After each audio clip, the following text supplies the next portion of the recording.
UBC, une œuvre signée ambassadeur Mathieu Mobindi.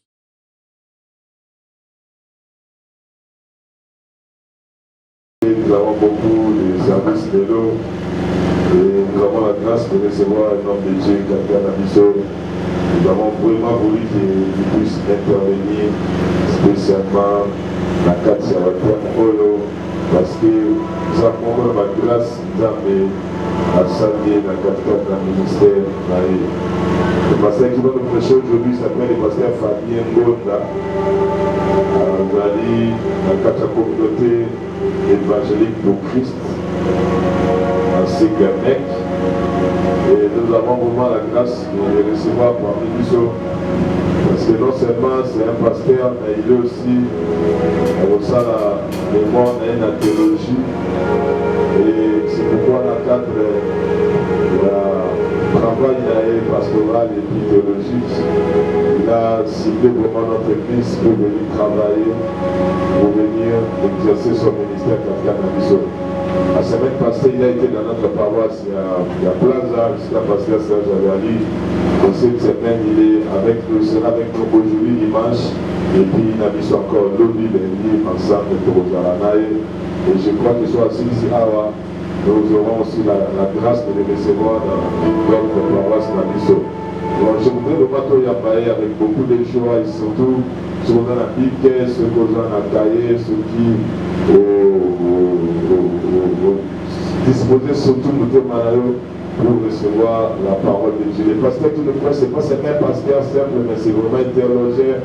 Donc il va nous sauter les Écritures, il va nous révéler des choses cachées. C'est pourquoi souvent la Bible pour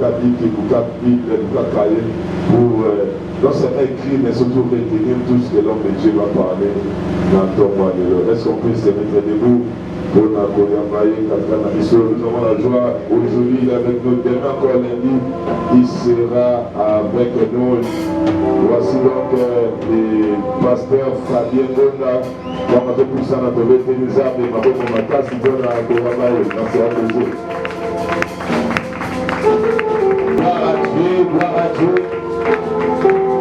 Oui, côté de Mikali Kono tozongisi matondi epa na yo yo oyo bateli biso opesi biso lisusu ngolu sakoya na ntongo lelo nzambe ngamba biso lisika oyo molimo na yo erenye molimo na yo emimonisa po toza nzambe oyo asalaka odela ya bozeli na biso bato ngamba biso na moma oyo dans le nom puissant de Jésus-Christ. Merci Seigneur Jésus. Amen. Voilà. Nzambe azalokumu ya kozala lisusu na liboso na yo. Directement, bazosala biso na lecture biblique. Bazotangela biso na Jérémie, chapitre 35. Verset 1er.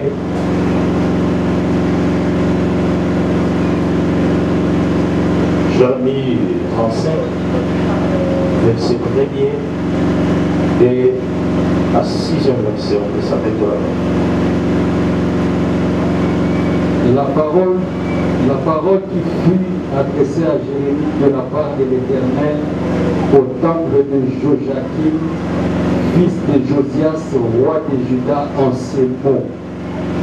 Va à la maison des Récabites et parle-leur. Tu les conduiras à la maison de l'Éternel dans une des chambres et tu leur offriras du vin à boire. Je prie Jazania, fils de Jérémie, fils de Abisiana, ses frères, tous ses fils et toute la maison des Récabites. Et je les conduisis à la maison de l'Éternel, dans la chambre des fils de Hanan, fils de Gidalia, homme de Dieu, près de la chambre des chefs, au-dessus de la chambre de Magessa, fils de Shalom, garde du seuil. Je mis devant les fils de la maison des récabites des coupes pleines de vin et des calices, et je leur dis, buvez du vin. Amen. Tika ete nzambe apambola na pokwa na ntongo ya lelo balobi nzambe apambola yo ozobetela yesu maboko makasi beta voilà nzambe akumisama nazongisi matondi epa na nzambe oyo apesi biso lisusu ngolu na mokolo ya lelo mpe tozongisi lisusu matondi epa na papa il est mon père. Quand je dis mon père par rapport à Yebanina, Pasteur Serge, où il y a moi, il y a papa, Kandela, donc et pas Nazali moi, et pas Amen. C'est mon père. Et des fois, au Congo, ça n'a pas déjà au Zala, malgré la Natéa, mais nous avons l'occasion d'interpréter plusieurs fois. Amen. Mais là, si la travail vraiment, même souvent, papa, il est la place. Amen. Voilà, nous avons parlé, Nazali, moi, Nandaku. Donc, nous avons besoin de nous, ils ont un robot, ceux qui ont tout mis dans oui. Réponse, moi, oui. Amen. Parce que nous avons au moins mission, et nous avons nanya kambaka mission oyo eza Yesu Christo. Amen. C'est pour cela na tomba lelo na lingila rassurer ka eloko moko Yesu akopesa eyano ya mutuna na yo. Amen. Parce que Yesu nde azali centre ya likingo oyo azali centre ya rencontre lelo. C'est pour cela ozala décider ya kobimano na kati nesika oyo. Amen. Wama papa pour la considération ya botike nanga hôtel oyo vraiment nzambe apambola biyo. Voilà to lingi o comprendre eloko moko na tongo lelo na grand thème na biso oto zolo les hôtels spirituels na lingi au moins au sosola au comprendre pour que nzambe a orienté yo abimisa yo bisika moko oyo ba imposa fina yo oyo ba désorienta bénédiction na yo et ceux qui vont comprendre malamu te et vous allez la place pour que on bima na kati ya emprise ya diable to pe l'imposition moko ya style de vie et vous allez vraiment passer pour cela. La Bible dit mon peuple périt par manque de connaissance. C'est pour cela que nous sommes obligés, Église, il y a sa connaissance pour que bato balongwa na libungi, bato babima na kati ya ignorance. Amen. Oui. Na kati ya thème na biso tozolo mele ya monene ezali les hôtels spirituels. Et tango bazolo na hôtel directement okomona na nimbola na yango ezolakisa ezali tempelo moko oyo etongami to mpe na mabaya ata mpe na metal oyo ezali na objectif moko ya korendre culte moko ya kosala cérémonie moko place moko oyo bato bakokoya kosala sacrifice oyo bato bakokoya kosala cérémonie moko baétablir yango wana na oyo na français nde bazobenga malamu ete hôtel ezali lieu oyo neti esika tozali awa tokokobenga yango hôtel parce que c'est un lieu oyo toyaka korendre culte, c'est un lieu de rendez-vous, c'est un lieu d'alliance.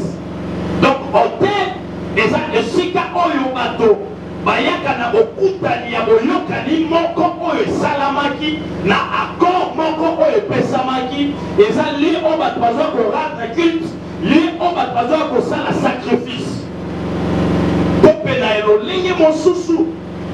Quand on parle de l'hôtel, il y a deux facettes. Il y a un hôtel,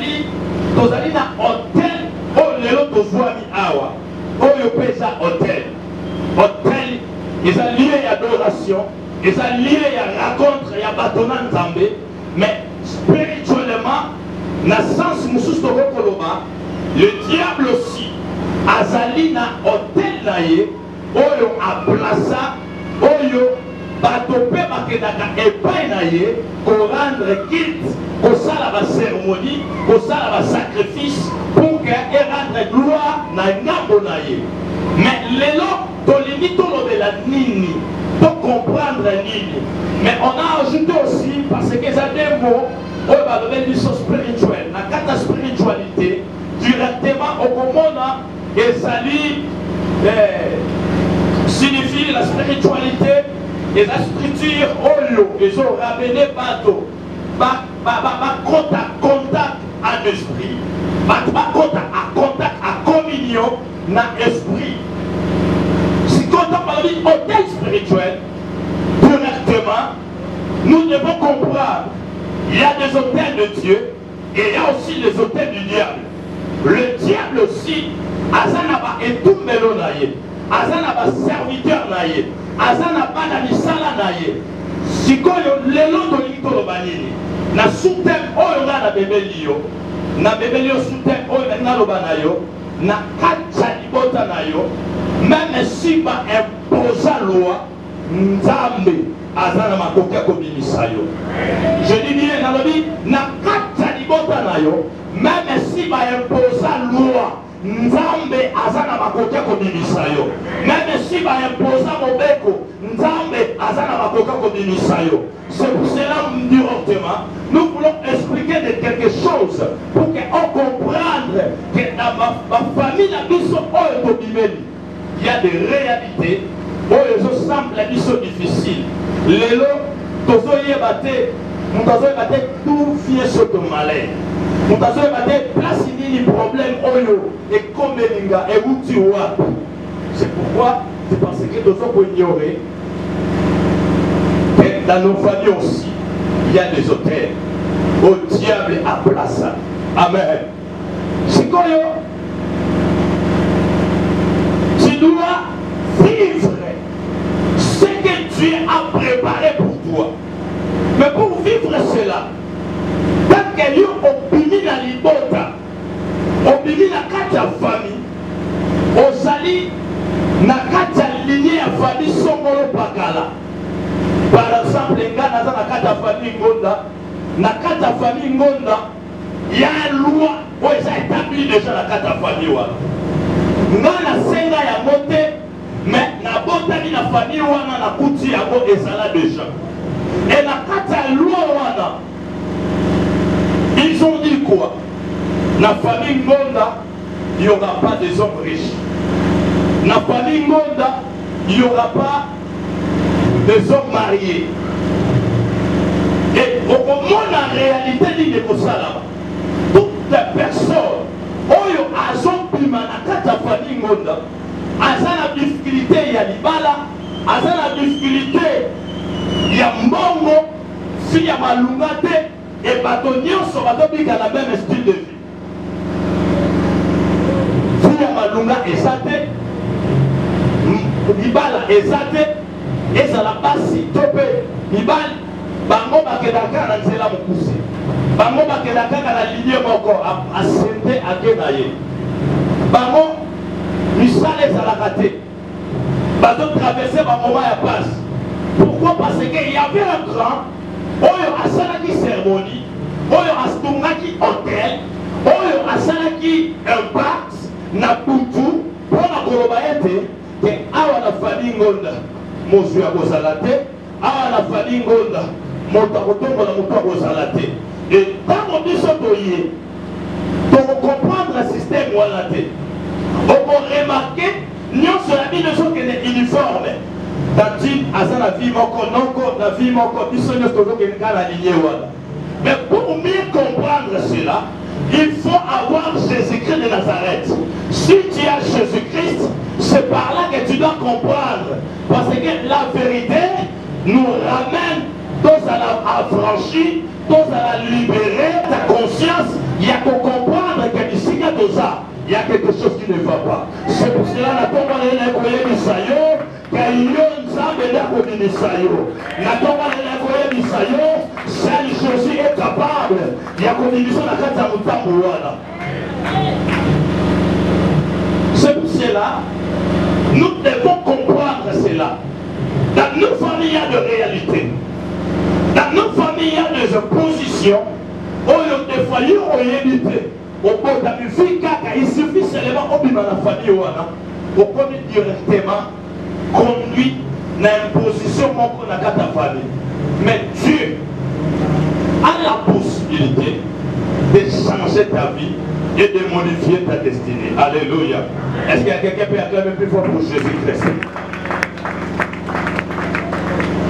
Ici, c'est une histoire, je pense que déjà au Yoka Yango, Bateya Yo va expliquer Yango très bien, mais la Bible parle d'une famille.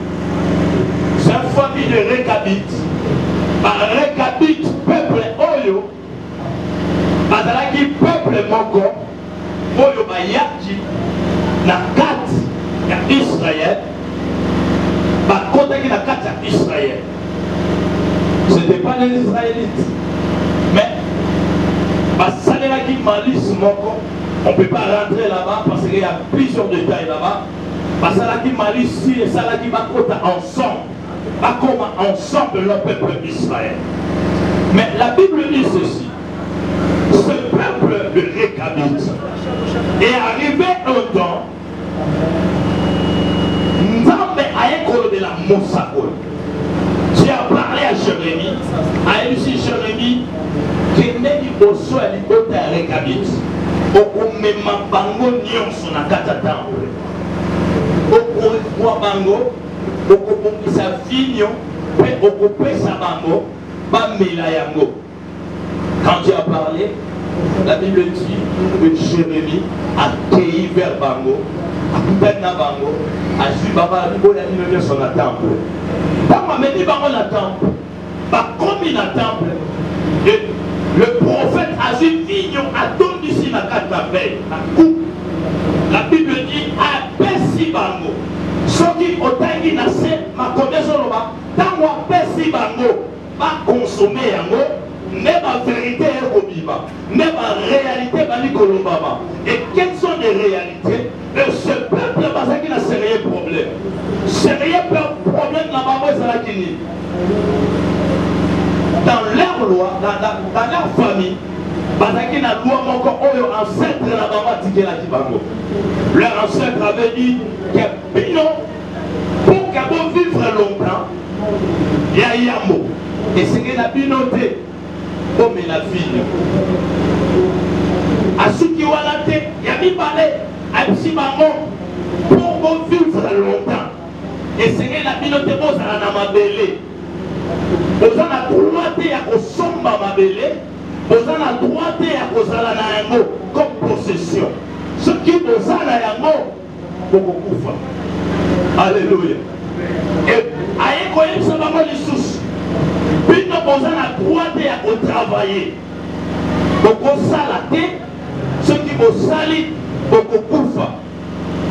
À ceux qui vous ont été, aïe koye du sabbat les sous. C'était 4 ans.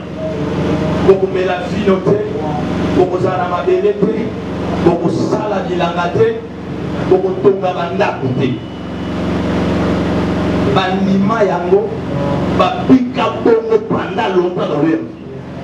Mais si dans mon prophète, tu as parlé prophète, et prophète a vu un bango, alors il faut mais la vie ne pose une recommandation, Nzambe a pessi pour n'appeler Sabino yango. Ce qu'on va révéler le repos dans le Romani. Nous sommes obéissants pendant longtemps. Ancêtre dans la vie, sur la vie, sur mon décor. Nous déshonorer yango. Mais comment expliquer comment déshonorer loin oyo? Donc soit fille notre là. Papa, il faut expliquer la réalité, la limite dans bango. On doit déborder, on doit au-delà de. Par le ancêtre dans la vie, sur le bâti, on doit elle vivait comme des nomades. Les lois, on a comment de recomparer le pigment, et Bazalaka, on a 4 basamba. soki na bazamba na Équateur na occasion kolongo tokenda kosomba biloko moko na sidu bangi toarrive bakoti biso babike noko bozwa babiloko bozoluka fo bokota na kati na mboka yango tozokende tokatuta bapikime malaka liboso. Moi je pensais que les pikime ce sont bato ya mikuse wana conception kinois ke bato ya mikuse oyo bazala na bango milai, mais elles ne vivaient pas ensemble avec nous. Bango bapenda kaka na zamba, bango bapenda kaka kuna na kati ya zamba. Ntango bamoni biso tokoti bazoyoka biso soni, bazozonga nsima. Omona bango baza na bilamba ya malunga te, omona mosusu papa mokolo alaka na kilota pamba to lopwelele. De Rekabite est comparable ndenge moko na bango.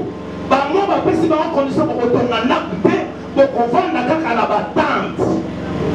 Donc soki le beti boza na droit ya kopola, soki le beti bino bokopola bokobeba. C'était comme ça. Des Récabites.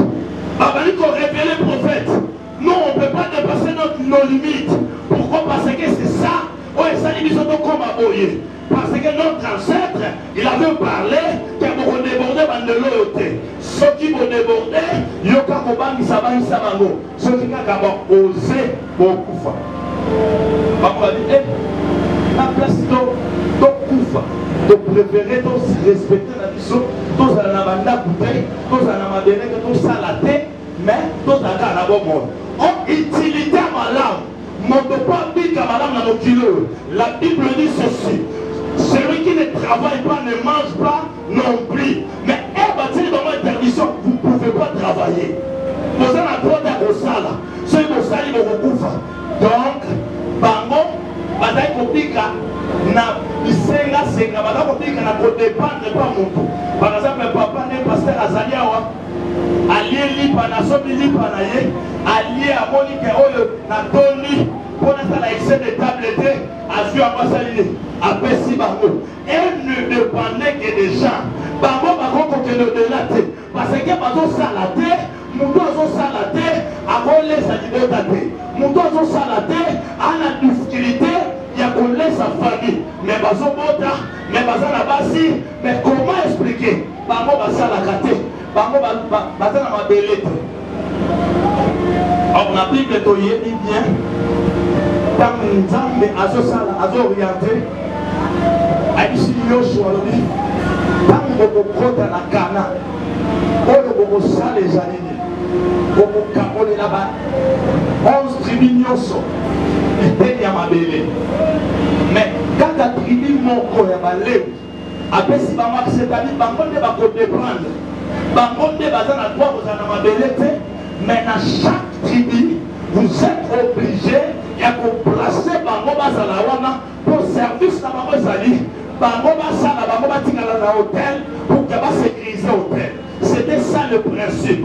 Mais bango pe barekabite baye jusqu'au sa charge na peuple israélite lokola ke biso tokosala te biso toza na banda bute mais tozo dépendre na bino onke Israël bazalaki na peuple kaka moko tribu moko kaka oyo esengeli bango bazwa bango en charge baya na bofrande na bango na hôtel mpo bapesa bango bakosala te. Mais le Récabite raconte ces choses que nous bapesa biso accepte ya kosala. On ne peut pas travailler. Toi, on accepte à tout ça là. Donc, on va réfléchissons ensemble. Nous devons s'arrêter. Nous devons aller dans ma vérité. Nous devons aller c'était ça leur limite. Et par mon pénible, par souhaiter partout dans la condition. Mais par exemple, pour hériter un mot, et comme une style de vie là-bas. C'est pour cela, pendant qu'Amazon racontait le prophète, ils sont devant les cabanes de noter. Mon frère, ma soeur, dans ce matin, j'aimerais bien te parler. Que la vie n'a pas qui m'a bien ça déjà nyonso. Attends, aujourd'hui, que je suis la tinate.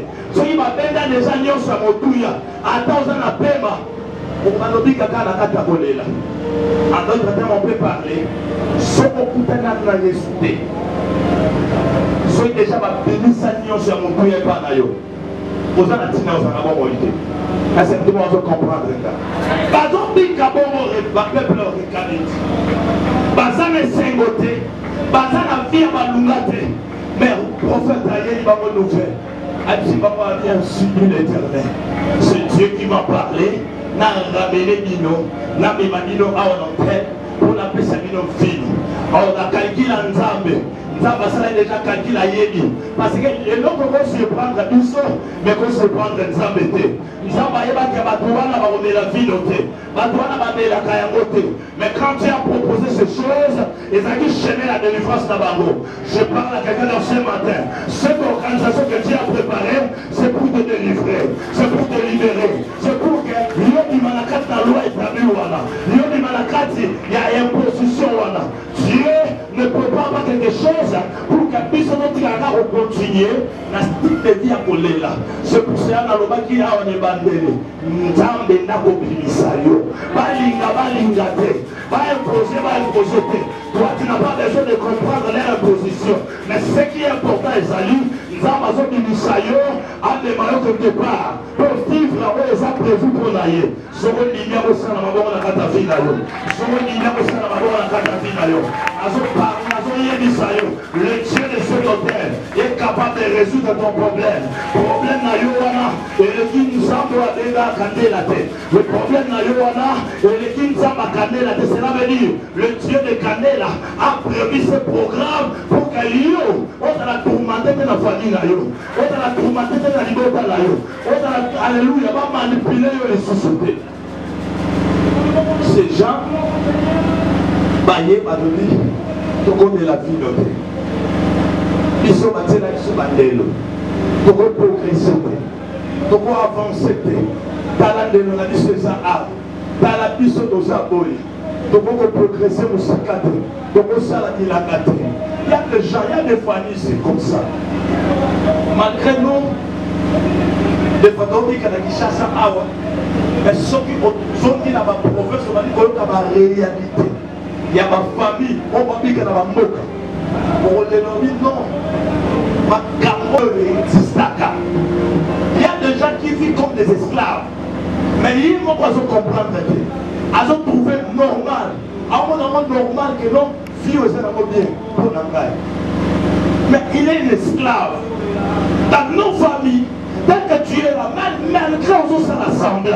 On y a des niños et les salariés. On y a des problèmes de trouble à Kayo. Ma solo a tombé de la moto, mais c'est pour cela, la parole de Dieu est venue pour changer des situations, pour imposer la bénédiction de Dieu. Je dis à quelqu'un dans ce matin, Malobananzam de Kaka, il y a une possibilité, il y a pour changer au Bamosi Baloba.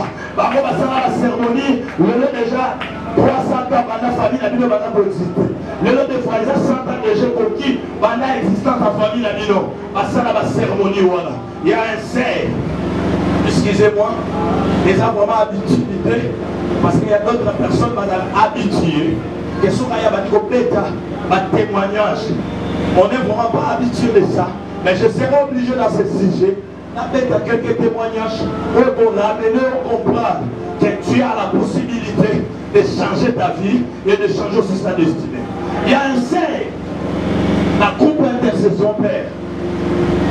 De ce côté-là, de ce serre-là, parce qu'il y a un problème qu'on a qu'à ta famille. Le problème parce qu'il y a un qu'à ta famille, c'était comment? Papa n'a pas envoyé à Liambo. Donc, Coco n'a pas envoyé. Donc, tant qu'on a qui commerçant, parce qu'il y a un camarade de Nibale. Parce qu'il y a un Mbongo à 10. Tant qu'on a dit qu'on s'en Mbongo, alors on a la qui doute. Alors on a dit Gabriel les mots à bouquet. Peut-être ma biscuit, ma bonbon, ma bougie, ma bio, ma bonbon, ma liga, ma liga, tout le gambon, ma bis. Pour on m'a niveau, tout le monde grand commerce. Donc, ma qui n'a coucou pemba, à qui pose ma kiss. Ma ici, ma bonne vie, awa. Dans les lots, on peut s'habiller. Le problème est sali. Ceux qui ont dit qu'on comme un ambo, on soit nion, so oya banana yo, nous sommes sérieux. Sommes vous d'accord? On dit nous peut d'accord. A du problème de la position à Zaram Tambo. Donc, la suite, il peut monter à Bana, héritage à Bana, à Pessier, à Édissier, à lui Bana na yo, Attends, conviction dans le temps de Sabako. Et là, papa nous n'est pas la bonne tigalité. Et papa wana appela. Azala ba maison partout. Ti na ba tikapa, ti Lubumbashi, azaki oya awa na ba grand car wana ke na ba wana. A charger biloko plein 5 camions. Ake nango. Abali otikango na ba tikapa, ake nango na ba moka 4 ti na ba nufi. Un bateau chronique. Mais pendant tous ces temps-là, papa Zaki Namboko, il a oublié que non, car a déjà dit à sacrifier la bénédiction d'avant. Pas la base occasion au temps. Attendez ma classe, ma soupe, ma poto. Ma kekotanga pour papa Zaki Namboko, à son mini touka. Mais aliment Koufa, à Sanisiba. Avec une prostate, batilier en femme, la disca prostate, chose à rappeler que non, sur le souki ou en anglais, et à quel point de similité, à quel point de similité, à la chiba en avis, au son en amont d'abord qui est pas bébé, pour même en avis, le soir la sur la vie. Dans ma peine, il va en abayer. Alors, parce que la qui est en qui quitte, à quel bout d'un papa. Papa ici m'a dit, ah, la bonne icône, comme je m'aimais, c'est que le baron. Il n'a pas voir, on a eu cette salle. Et n'a n'est pas ça. On dit, bon, on ne se n'a pas. Et un bon, on a son tokinagate. Mais un bon, on a ça, il a mis tokinabino. Donc, puis on est au Japon. Mon côté, à vos amis, à madame. Avant le papa m'a dit qu'on est là. Pas m'a dit, papa, on est là, la vie n'a pas de la parce qu'on a tiré nos babos là. Pas m'a dit, papa, on tient sur ma maison. Mais tout cas, moi, c'est belé.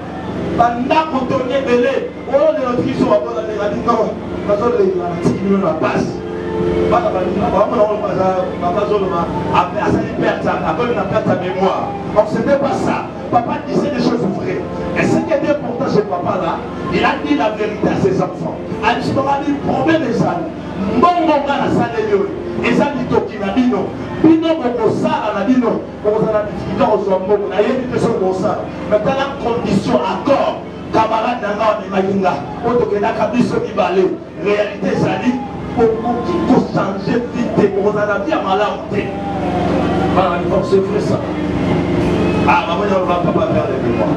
Maintenant, c'est difficile, mais pas à révéler ma vivate. Pour voir la folie, mon résaï.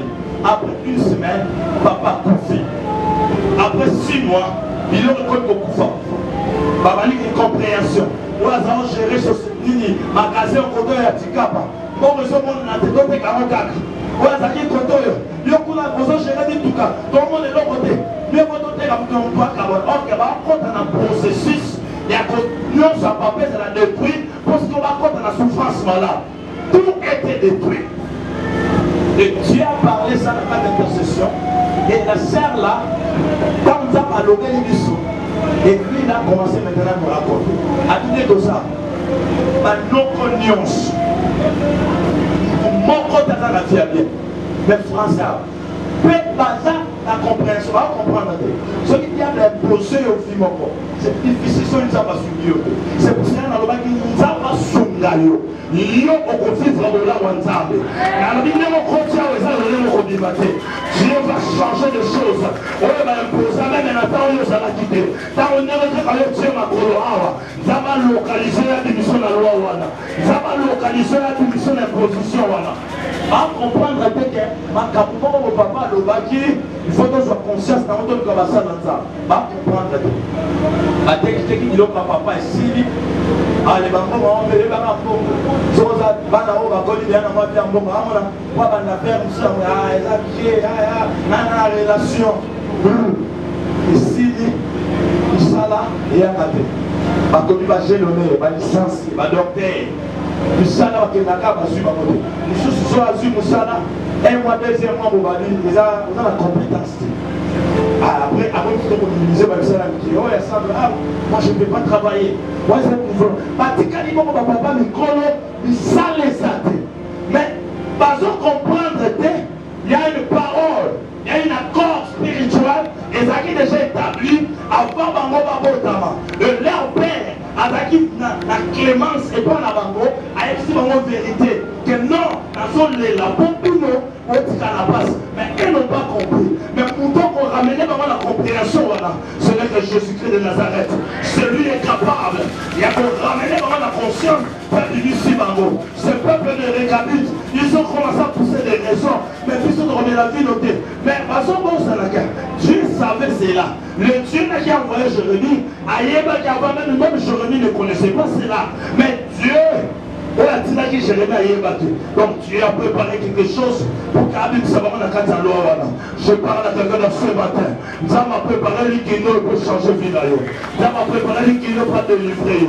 Et pendant tout moment, quand on a un pasteur Serge, j'essaie un peu de comprendre vision parce qu'il reflète aussi la vision de cette communauté. Dieu a appelé ses papas. C'est là ce que je parle aussi, mais parce que nous devons servir le même esprit. Et c'est ça ce que moi j'ai compris. Que Dieu a appelé ses papas pour qu'aucune famille de cette communauté a lié à sa condamnation mort. Elle n'a jamais lié quelque part. Pendant tous ces temps, on est emprisonné quelque part. Dieu n'est pas d'accord. C'est pour cela que Dieu ce jour a préparé ces choses pour qu'Abilison la carte on décolle. Je parle à quelqu'un dans ce matin. Tu vas décoller. Tu vas vivre la joie de l'éternel. Donc tout cas c'est dans ça. Parce que son sacré à Jérémie, la macabole kakala. Or c'était le temps que Dieu avait voulu briser ma limite. Quoi ça va de l'eau. Si comme on ne va pas tirer les caudela. Bandelo va placer la vie là-haut les cordées là. Et c'est ça là. Parce que dans la maman de si baraté. Parce que la maman de pas dans ma réseau.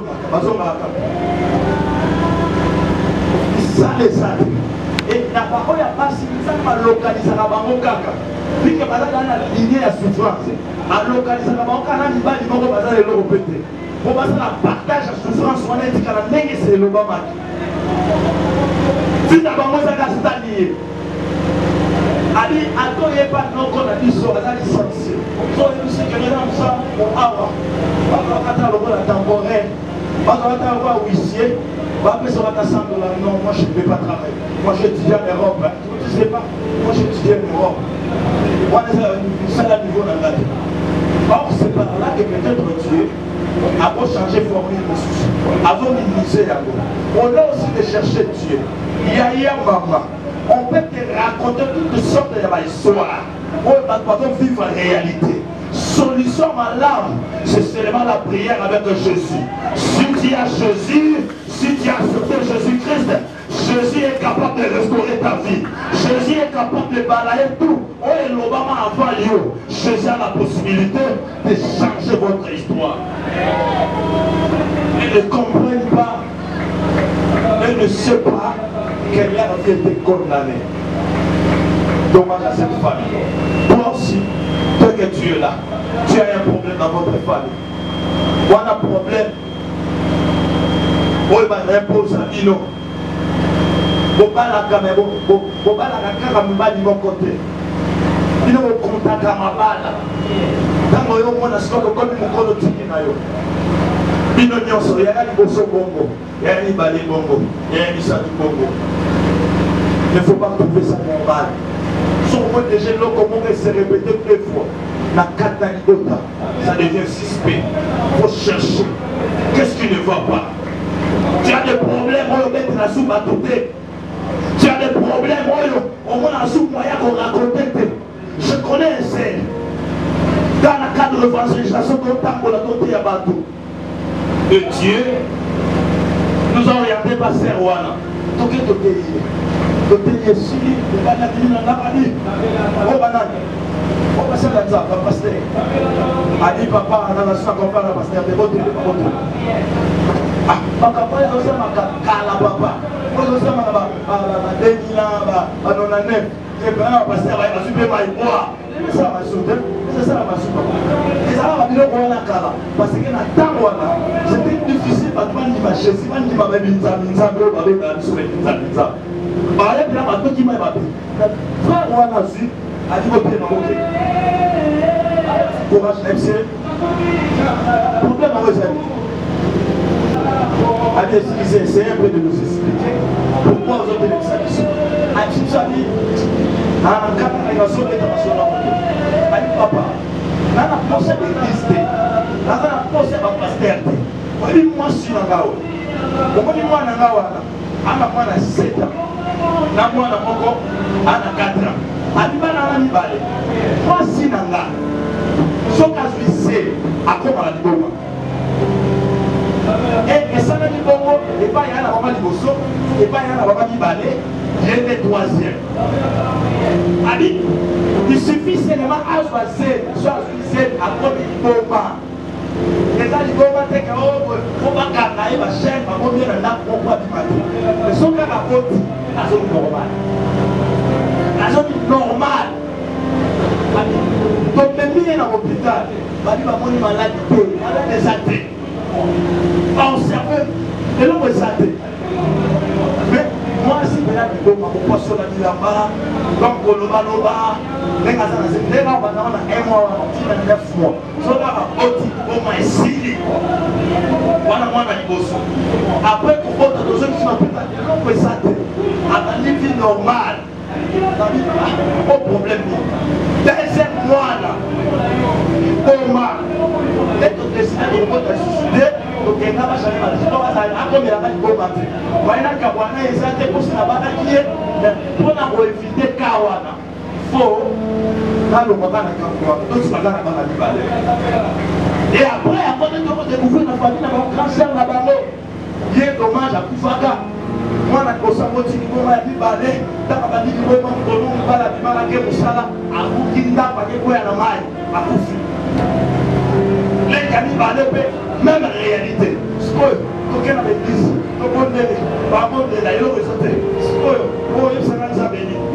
Donc j'ai compris, dans cette famille-là, la cérémonie va ça là, on passe à beaucoup de facilité. À comment tenter. Toi aussi tu as des problèmes dès que tu es là. On est là à sonner au bête de l'amour. On est là à sonner pour raconter le papa. Ah bien bon, à comment on a dit oui papa. À comment on a dit donc le courant, moi il y a aussi la sécurité. Comment il y a comme la maladie pour moi. Pas de balai. Maman la maman a cassé la famille. Tu vois ça. Il y a des réalités. Il y a des positions que le diable a imposées dans ces familles-là. Que moi, signons. Ce qu'on dit au Bota, beaucoup m'a dit Boma. Mais ce qu'on dit au Bota, vous avez dit Boma. C'est quoi? Pour aucun des colonnes à Yango, qu'elle va arriver que non, aussi c'est mon bandit du commentaire. Il faut associer quelqu'un qui est capable de résoudre ces problèmes. C'est Jésus-Christ de Nazareth. C'est pour cela, toi aussi tu as des problèmes, que tu as besoin de Jésus. Toi aussi tu as besoin de Jésus, car Jésus a la possibilité de désorienter mieux sur le moment où la vie d'ailleurs. Même si Baloba m'a la libota d'ailleurs, que yo okobalate, que yo okobongate, yo sazana makoka pour changer yango, yo sazana makoka pour désorienter yango, yo sazana makoka pour bongisa yango. La paix yo soumasia, le Dieu de Réhoboth a la possibilité de restaurer ta vie, de restaurer ta famille. Quand on parle de la restauration, directement on fait l'illusion que celui-ci avait des problèmes, avait des situations compliquées. Maintenant, Dieu l'a restauré. Dieu l'a restauré. Je parle maintenant ce matin. Celui qui peut le faire, c'est Jésus-Christ. Celui qui peut te changer, celui qui peut te restaurer, c'est Jésus-Christ de Nazareth. Ce qu'on dit à vous, on va nous faire la vie d'ailleurs. Ce qu'on dit à vous, ça va changer d'identité d'ailleurs. Ça va restaurer vie d'ailleurs. Il a la possibilité. Tu as des problèmes. Tu n'arrives même pas à raconter même ton mari. Tu n'arrives même pas à raconter tes amis. Et ça nous sonne. Et ça nous sonne. Mais, attends-moi les noms. Après cette prédication, je te ramènerai à prier. Dans la présence dans le sang. C'est par là que tu dois parler à Dieu. Et Dieu a la possibilité de changer ta vie. Ce peuple de Récabite, ils étaient limités. Et ne peut pas construire des maisons.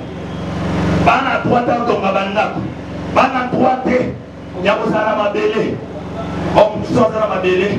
Alors, ça, parce que dans ce temps-là, Il n'y avait pas d'autre travail d'être le lot que l'homme qui a ça dans la ville en la paix.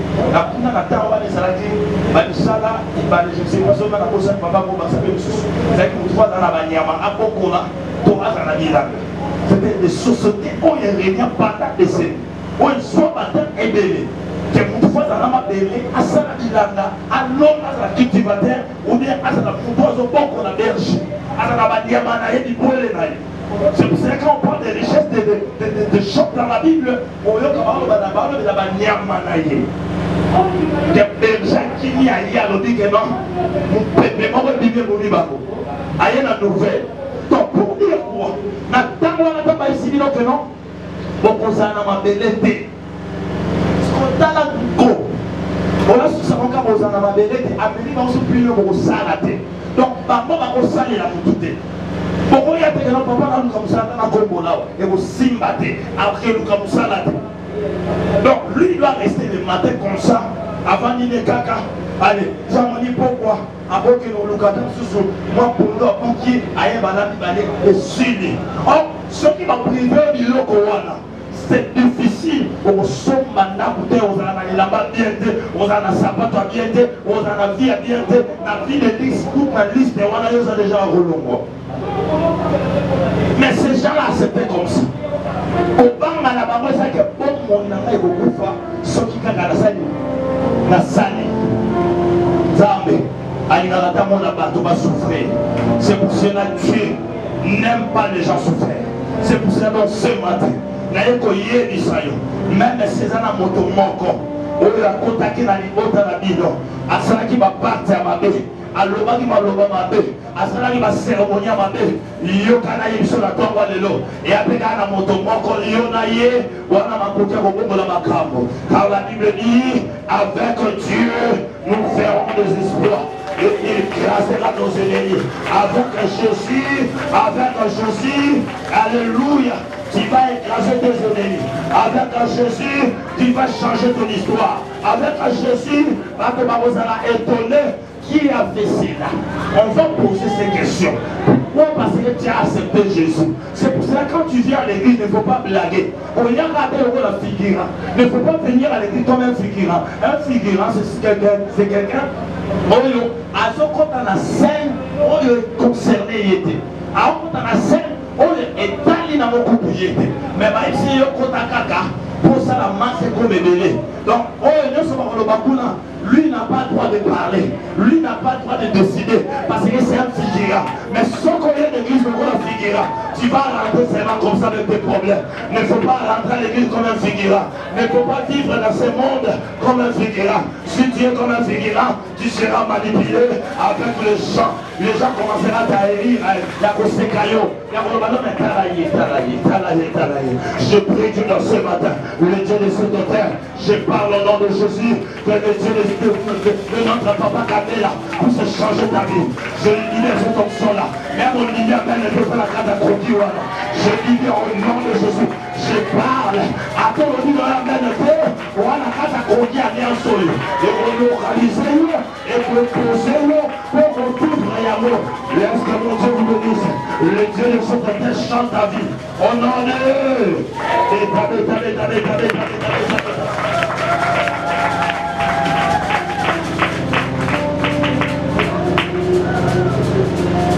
c'est pour cela. Il n'y a qu'un seul chemin.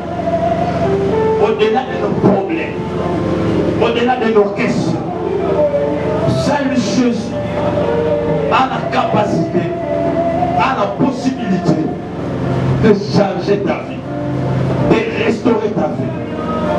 Quel hôtel on va imposer la vie d'ailleurs? L'hôtel, lui, va tomber. Et souvent, c'est la minorité qui dirige la majorité.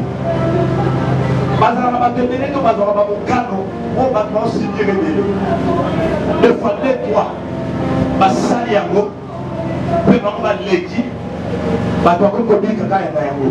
C'est ça. Aujourd'hui, il y a beaucoup de gens qui vivent contrairement dans la vie. Le légué va quitter parce que il y a une minorité encore. Parce qu'il quelque part, on dit ah ouais. dans sa madame Assade. Awa, Bandina sa la pêche. Aza kisi ya bis. Ake kozwa kisi ya bilanga. Sur la blonnier, il y a des rebelles. Mais conséquence, c'est ça dit. Bateau va donner sans la bilanga sima. On va poser de l'autre côté. Oh, ça n'a pas de sens. Il a dirigé beaucoup. Oui, c'est simple. Asali a salami. Même quand ça sera difficile pour moi. Je vais t'appuyer dans mon dos. Mon dos de sangade na tombo awate. Mais surtout quand on a mon dos de sangade na tombo. Celui-là aussi va dans le groupe. Aboye bisangata la intel. Alobaki awa mutakolo na bubuka te. Mais yo na mimio awa tala lo na wabuka. Na bubuka. Na yo ye biso na tombo lelo. Yo sa usimbo na loboko. Ate mauka bisika ya sana ni seremoni wana. Alibala balobaki usimba te. Et pas non ce mali usimba. Et pas non ce ko sale ko bonga. Na déclarer ça na maboko na kombo na Yesu. Ba mama o balobela bino mabe. Na bagozi o banakela lo mabe. Et la kelimate wana izana kuya telikolo na yo. Maloba wana yana pouvoir telikolo na yo. Seul Jésus est capable. Seul Jésus est capable. Seul Jésus est capable. Laisse que mon Dieu vous change. Laisse que mon Dieu restaure votre pays. Jésus a la possibilité. Jésus est capable. C'est pour cela. Au moment où on est dans une église, à ce moment pourquoi dans l'église. À ce l'église, va beaucoup forcer. Regardez. Papa Nagoya. Papa Nagoya. Donc, Panaya est baraté pour moi de la Jésus. Il a des problèmes, mais il trouve tout normal. Il a entendu un message à ma bête. N'attends pas que il la pièce. Ensuite, il a songe à ma bête. Ok, non. Ils sont dans ma vie, ils ont dit, ah, venez dans l'odeur, enfin, yoka. Mais n'attends pas que je vais faire ma ligne qui ça va nous oublier. Il a oublié ça. Donc, mon doigt n'a pas conscience de musique. Parce que il y a complimenté. Mais je sais une chose, la Bible me dit que la foi vient de ce qu'on attend. La guérison vient de ce qu'on attend. Je parle à quelqu'un dans ce matin. Oh, ils sont yoka awa. Oh, ils sont soa awa. Et puis ils sont la prison wana. Et puis ils sont na kata kolela wana. Et puis ils sont na sakutini wana. Et puis ils sont na kata problème wana. Comment vous faites un problème wana ma tête kala. Il y a pas de la ramon karaté. Il faut parler, il faut décider, il faut prendre une décision, il faut contacter Dieu, il faut chercher Dieu. Dans ce problème-là, j'ai besoin de l'intervention de Dieu. Et l'Éternel sera en rendez-vous. Je connais un serf. Serf Wana avec un problème. Problème, il y a mauvaise haleine. Chaque relation, il y a ça. Gabona Kanana, sur la zone Lobabo, scandale. Scandale. Et c'était fait. Maman n'a pas fait après le robot. J'ai pratiqué l'immobilier à Coli. Quand on a âge, on comprend, on a âge, on va avoir tout ça à peine. Parce qu'il dit que non, ma campo, le moment où on a trouvé là-bas. Et ça va dire que nous considérons l'ingani.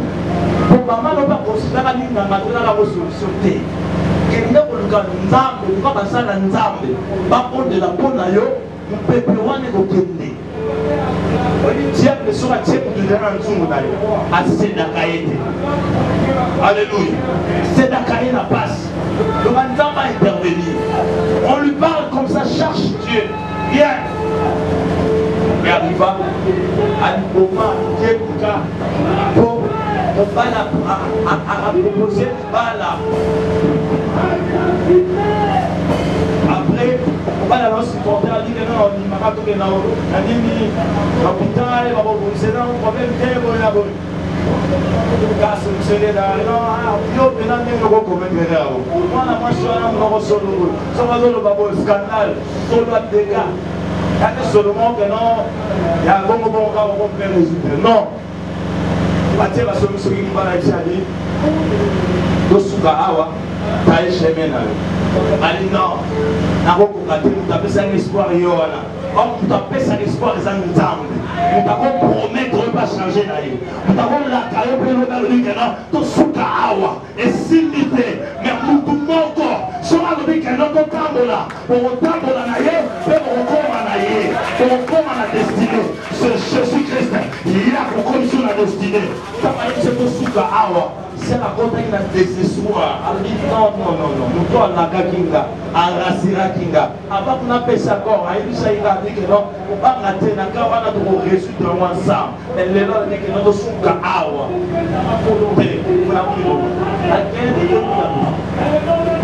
Alléluia. À la place, dans cette poisson, on a interpellé à Lucas comme on t'appelle ça la dia. On va décevoir à battre Jésus-Christ. A dit non. Il faut la zone à la jusqu'à la hauteur. On dit bon matin parce que tu as des problèmes. Vous me laissez faire des.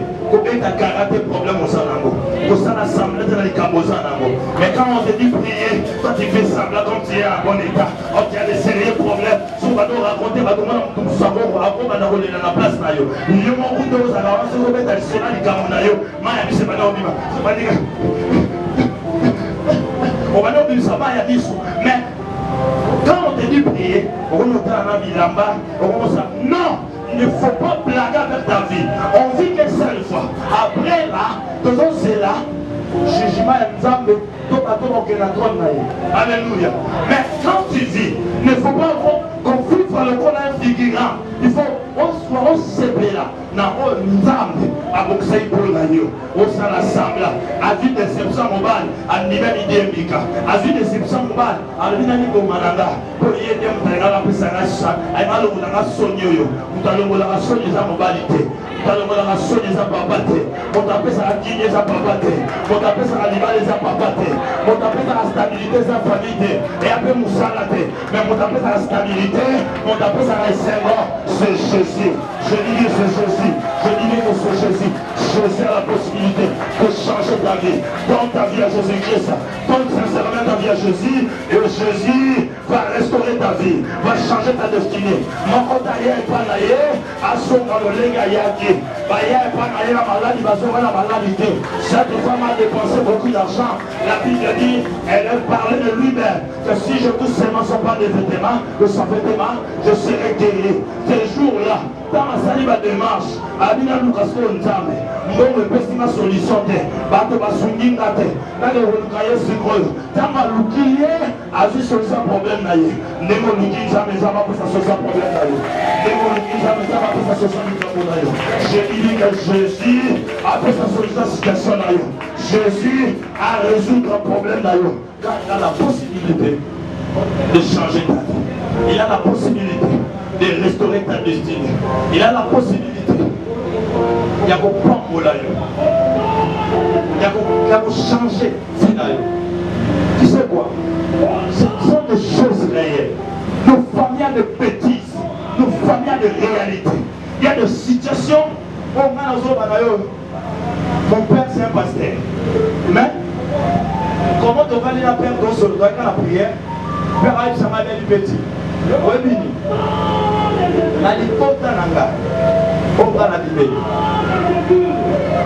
naleka mukasoni mpa na tomo ebana biso momote asomba lubanga to lobaso ngotonga kena mboka wa kusima lelo wetiba kati ba foto wanda motonga kontina lubanga za ofele tatikla mais dans le processus le temps et ça petit la famille a biso mukabala kazate mais na kosepela yo brisé yango ayisima petit ngana vu chance na obala na sima na sente nano après na osani obala mais aolinga yo oleka na chemie wana ndenge mpona biso eza bongo na famille po sente à cause du moins c'est la vie normale.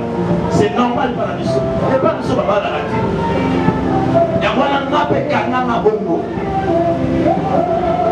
La bonne taille na maman a dit non. Après 6 mois, aïe au bal. Il y a un peu de l'idée dans le Cameroun.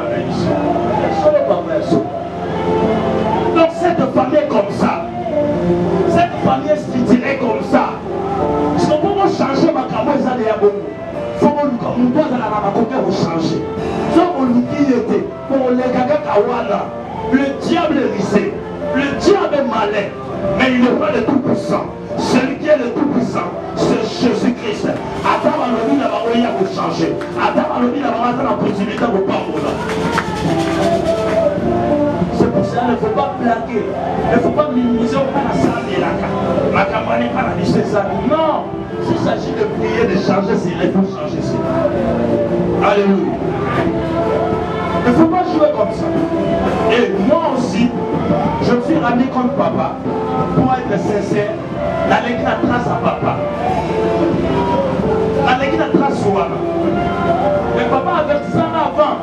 A dit n'ose pas de passer dans ce chemin. On a dans l'église. Mais moi aussi, je me suis passé là-bas. Vu que ça pouvoir résoudre dans ma maison. Je suis dans la lignée. Je suis dans la lignée. Donc, na boti na rendre compte. Ah, déjà ma camarade a 40 pièges. Papa a joué à l'okaka. Aïe, il s'est petit. Mon nom, ma maman, c'est Jésus. Il m'avait dit, le diable est malin. Il ne faut pas blaguer avec ces telles choses. Si vous avez un problème dans votre famille, il ne faut pas blaguer. Yo, télé dans le sang. Télé ma peine malade. Yo, télé au Kamamananta. Kamama peine malade. Tu as la possibilité de changer à vous. On est qui dans ce là au papa n'est qui. Comme les gens me disent, papa est sur un niveau, c'est que les akaka. Balasio. Pourquoi il y a un piège au Manapuer? Ouais, ça se tire à famille. Mais, comme ça, on a passé par là. Et Dieu nous a fait grâce aujourd'hui pour lutter quand même pour ça. Donc, on est deux personnes dans l'Ibota. L'Ibota, ça déjà, les gens ont 150 ans de vie. Car c'est normal ça. Car moi et mon père. C'est normal ça. C'est pas normal. Donc, toi aussi, il ne faut pas faire semblant. Pour ça, la semblant est un problème. J'ai rencontré les problèmes des autres. J'ai parlé même mon problème. Mais toi aussi, tu as ton problème. Il ne faut pas faire semblant à ça. Il faut contacter Dieu. Il faut associer Dieu. Et Dieu a la possibilité de restaurer ta vie, de changer ta vie. Laisse ce message et changer l'identité d'ailleurs, et changer vie d'ailleurs, et restaurer vie d'ailleurs. Ce peuple de Récabite, ils ont reçu la grâce de Dieu. Et Dieu a envoyé son prophète. Et son prophète est venu à Websabaro pour y aller dans le temple. Et n'ont pas compris qu'il y a un moment, il va dans le temple pour l'année. Pour la recours, ça n'est hôtel au Bassalara Kala, va venir à Moana pour le ah, on a Tchasuka, pour remettre la vie de l'Ibana temple, pour remettre la vie de la Kata temple. Tant qu'on remet la loi, l'on est aussi par les sous-soutés. Je parle avec la ce matin. Nous, Irawa, oh, il y a eu des arrivées dans l'hôtel. Hôtel, ils ont changé. Hôtel, ils ont changé de style. On dit m'amène, ils vont affecter, pour la Kata Kroki, on a la Kata du Pambolio, et l'andalé Salamelayo, et l'andalé Pambolayo, et l'andalé Kokisama. C'est où le gamin a bien, et aussi ma vie d'ailleurs, et on a la bébé, on a eu. Bêta. Dieu c'est un Dieu des principes. Dieu c'est un Dieu des principes. Il ne prédit pas des choses en vain. Après Barama Kambo, pour ramener ma vie, la carte de victoire, pour ramener ma vie, la carte de changement. Barama Kambo, non, on remet la dissoté. Ok, nous avons parlé ici, je vais pas dire dans le temple. Il y a beaucoup de choses à voir. C'était le texte que leur père, Josias, avait fait. Il a fait cela et il a accueilli, il a traîné la structure, il a traîné la lignée, il a traîné la condition bien structurée. Pour ça, la vie à malade, pour ça, la vie à tout côté, pour ça, la beauté. Ils sont restés comme ça pendant longtemps. Mais oh Dieu, avec le col hôtel, ils m'ont resté à la magie. Jérémie soit par moi, par moi, nuance. On a pas si je le mets dans le WhatsApp, on va orienter. Avec ça, ils soit par moi, nuance. Mais là, c'est ma carte au salam. Et au salam, on est wala. Dans hôtel, pour contrer hôtel wala. Donc, hôtel contre hôtel. Face à face. Il y a hôtel Yakala. Non, hôtel le zone qui est banda et c'est canavi. Parce qu'on va voir la tête au salam, on rencontre un hôtel à Sikate. Hôtel à Sikate, et on met na biso na liwa. Or hôtel a sike bomakate. Hôtel a sika ne brise casser hôtel pour que hôtel a sika azwa place pour qu'azwa possession et restauration sika. C'est pour cela Gédéon, dans le cas de Gédéon, il fallait que Gédéon abandonne pour détruire hôtel à papa na bango. Sera détruire yango, c'est par là jusqu'au titre on nous a béni la guerre matindra qui voyant à au du que non voyant héros parce que hier on a recours à tout que je suis pas voyant héros a donc révélé à dit non la fini la famille va bola dans la coupe on a besoin na mukie na kota manase na mwana moko ya suka et ngayo le cop na ça les années na ni ça va fufu pour la baninga na ngati pour la bibota na ngabadiate mais pour la beneni pe ba futa ngambongo te na zo sali na ba ba ba suba kena je suis un esclave. Mais comment tu m'appelles vaillant héros? Oh, tu avais préparé quelque chose pour qu'à changer bien Gédéon. Je parle à un Gédéon, je parle à un Récabite qui est là dans ce matin, que ton temps est arrivé, que Dieu veut changer ta vie. Ton temps est arrivé, que Dieu veut changer ta destinée. Ton temps est arrivé, que Dieu veut restaurer ta destinée. Je déclare au nom de Jésus que Jésus a la possibilité.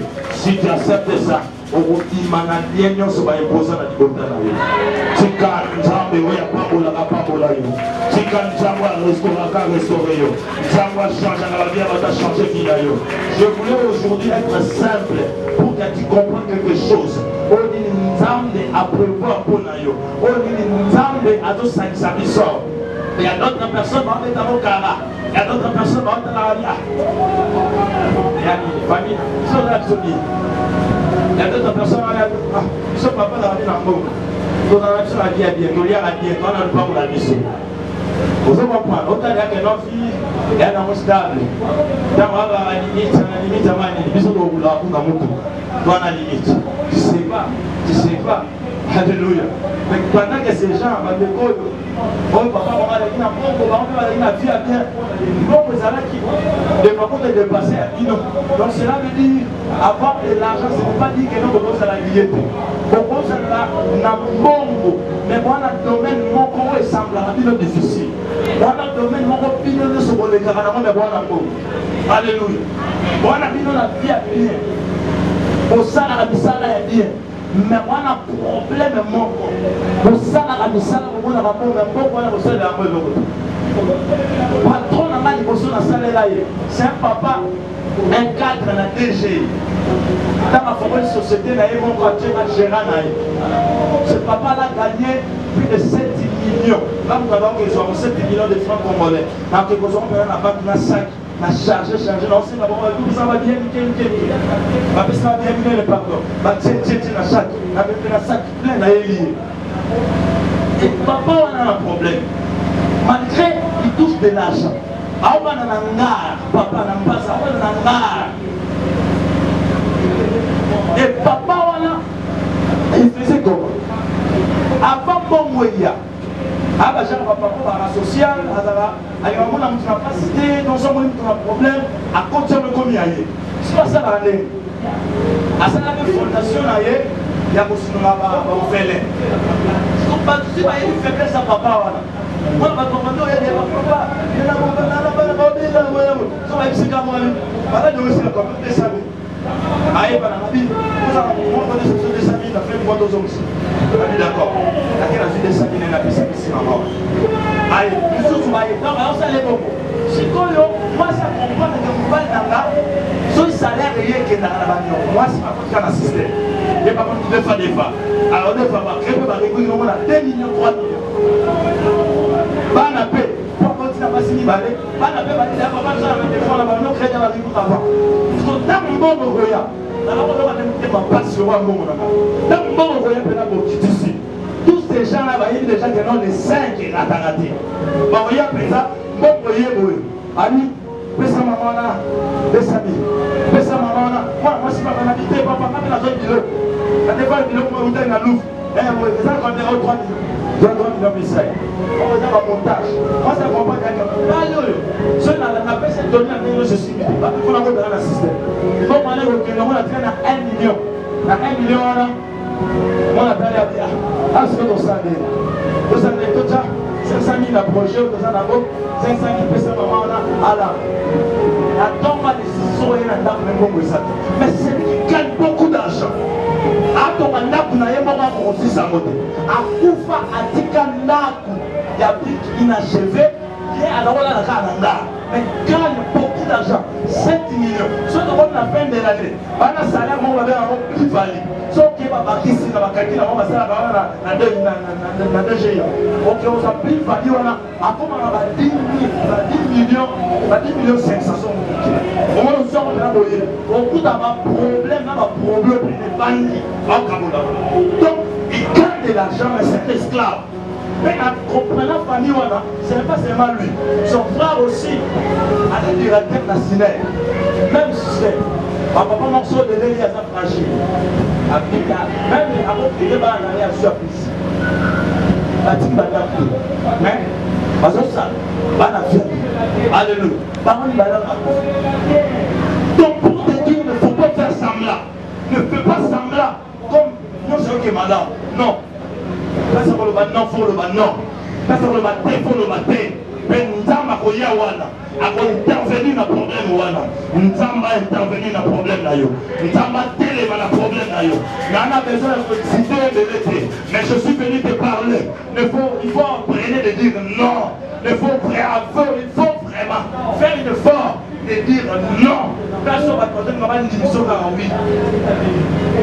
Pour le bas, non. Quand tu ne peux pas faire un effort, ça ne va pas regarder. Alors, tu as regardé mon corps.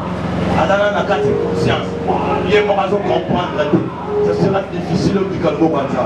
C'est quand nous avons regardé la parole. C'est quand nous avons regardé la salle. Nous avons regardé la visite.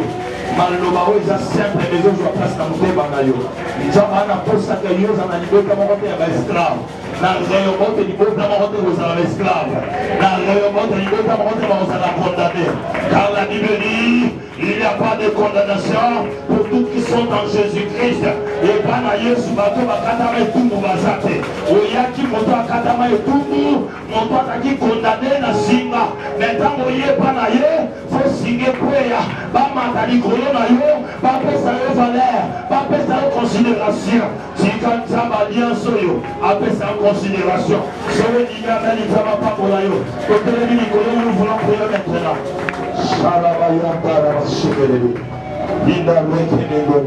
Il est le Dieu capable.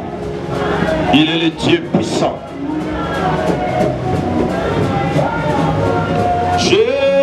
Jésus-Christ est mon sauveur. Je n'ai manqué rien.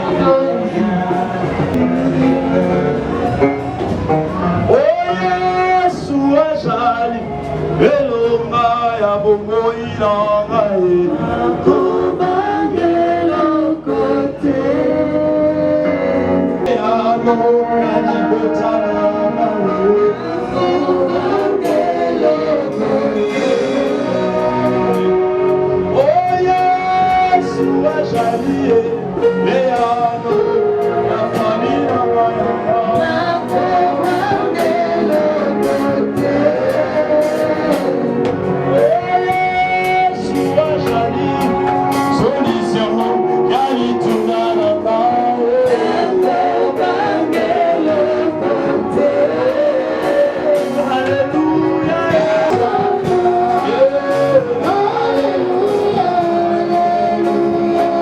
Aí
lelo na tongo lelo na telemi lokola ekambe na telemi lokola elombe na telemi mpona kokweyisa nyonso elobama nyonso esalama nyonso baloba dans le nom de Jésus dans le nom de Jésus ozobondela na maboko na yo ozobondela na maboko na yo dans le nom de Jésus dans le nom de Jésus dans le nom de Jésus sécurité les brayaka inama itine les bras kotelise ya mata inama shaya maika shitele bosu makurata kamanash itarasema ya tai itele bosuka mandanini ramashe itekaitele bosuka mandarabashele boya au nom de Jésus bondela na maboko na yo soroza na maboko bondela na maboko na yo dans le nom de Jésus dans le nom de Jésus dans le nom de Jésus dans le nom de Jésus dans le nom de Jésus dans le nom de Jésus dans le nom de Jésus dans ce matin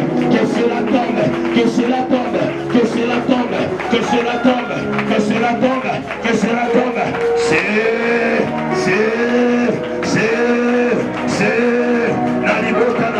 nalibota na yo na kombo na Yesu na kombo na Yesu na kombo na Yesu na kombo na Yesu aucune famille dans cette église dans cette communauté rayobote gauche atabakani la droite atabakani la gauche délivre le rayobote délivre le rayobote délivre le rayobote shetalisa idélivre kaya inamana eza bakate wana eza bonduki seta inamatalitelebre katalitelebresa inemantilelebra italite mayabashe inamashababalikete inimitaya jiteleba itemasupele mamosupeletaka inamashatalite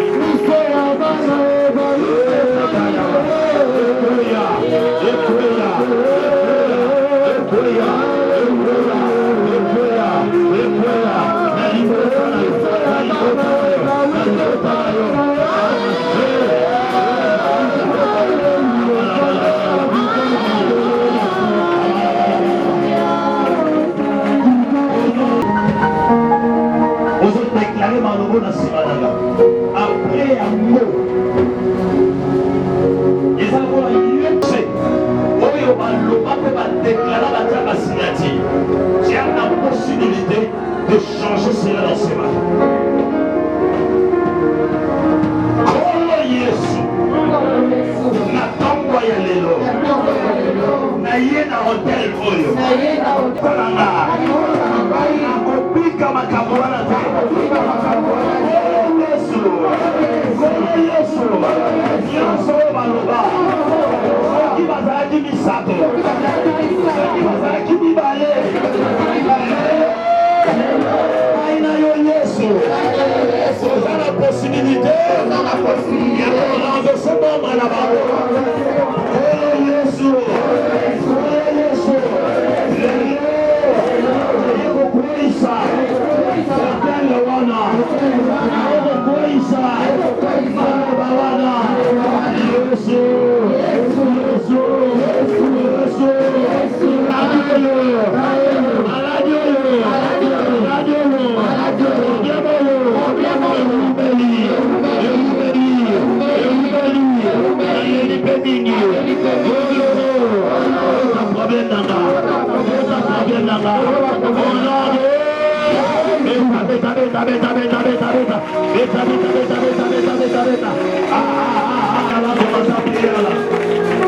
Il y a des choses, il faut parler à l'esprit. Il y a des choses, il faut parler à l'esprit. Il y a des choses, il faut parler à l'esprit. Quand tu pries à l'âme, commence à prier à l'âme. C'est Taïta, il a manché, mais tout ça va souffler. Mais Taïta, il va la basuka. Et Taïta, son camarade, la basuka, il fait le sala. La baïeta, la basa, la basa, la baïeta, il a maïté le bossa. On a baïta, la basa, la baïta le bossa. Il a la baïta, il a la basa, la basuka, il fait le bossa. Pourquoi tu pries à l'esprit? Tu pries à l'esprit pour briser les odeurs spirituelles. En spiritualité, on parle de l'esprit, on parle de l'esprit, on parle de l'esprit. C'est la ligne de bossa.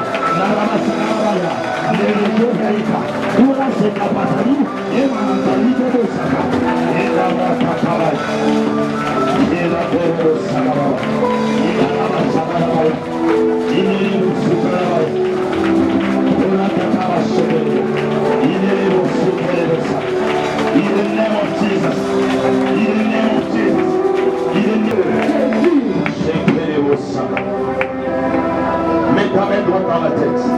Saint-Esprit est là. Sa présence Seigneur dans ces lieux. Je libère l'onction de cet hôtel. Je libère l'onction des candelles dans cet hôtel. Je parle à Souka. Il a le Saint-Esprit de touche. Le Saint-Esprit de touche. Le Saint-Esprit de touche.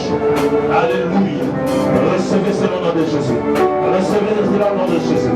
Recevez cela au nom de Jésus. Recevez cela au nom de Jésus. La Bible dit ceci. La main de l'Éternel est pas trop courte pour sauver. La main de l'Éternel est très proche de toi. Maintenant, ce matin, le Okanzam des Impénénaïos. Reçois au nom de Jésus. Reçois au nom de Jésus. Reçois le changement.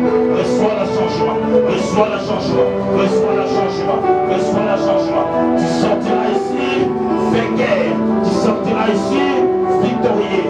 Au nom de Jésus. Au nom de Jésus. Au nom de Jésus. Au nom de Jésus. Au nom de Jésus. Au nom de Jésus. Le Saint-Esprit est là. Le Saint-Esprit est là. Il te touche.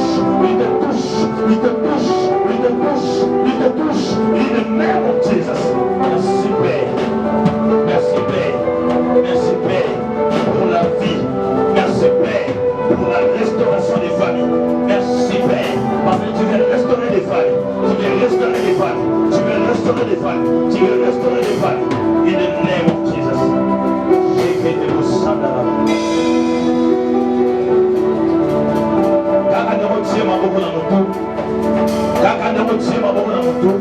Le Saint-Esprit te localise.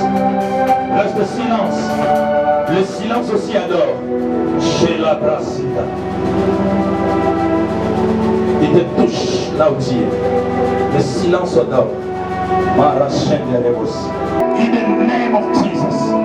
Merci pour la victoire que Dieu t'a donnée. Dans le nom de Jésus. Laisse que mon Dieu vous bénisse. L'éternel soit mon bacas. Gloire à Dieu, gloire à Dieu.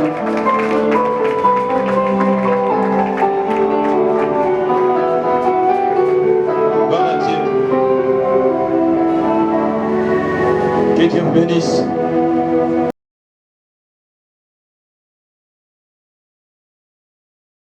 UBC, Université belgo-congolaise, une grande entité éducative à Kinshasa, avec ses facultés modernes, sciences sociales, économie et gestion, développement communautaire et environnemental, droit, santé publique et médecine. L'UBC décerne des diplômes reconnus mondialement. Ici, qualité et rigueur sont les maîtres mots. Son grand campus, avec ses 2 tours jumelles, s'enrichit des logis haut de gamme pour accueillir professeurs visiteurs, étudiants en immersion, pour les échanges interuniversitaires et pour une formation pratique adaptée. UBC met à disposition une ferme agro-industrielle, une bibliothèque pluridisciplinaire, une salle d'informatique à la pointe du numérique, un cabinet d'assistance juridique, un hôpital doté d'un laboratoire d'analyse médicale, une télévision moderne et bien équipée. En partenariat avec des institutions internationales, l'UBC octroie des bourses à ses lauréats et assure le suivi du cursus du 3e cycle en l'étranger. Nous sommes sur Louosi, numéro 11 à 13, en face du Carrefour des Jeunes. Téléphone plus 243 816 000 634. UBC, une œuvre signée ambassadeur Mathieu Mobindi.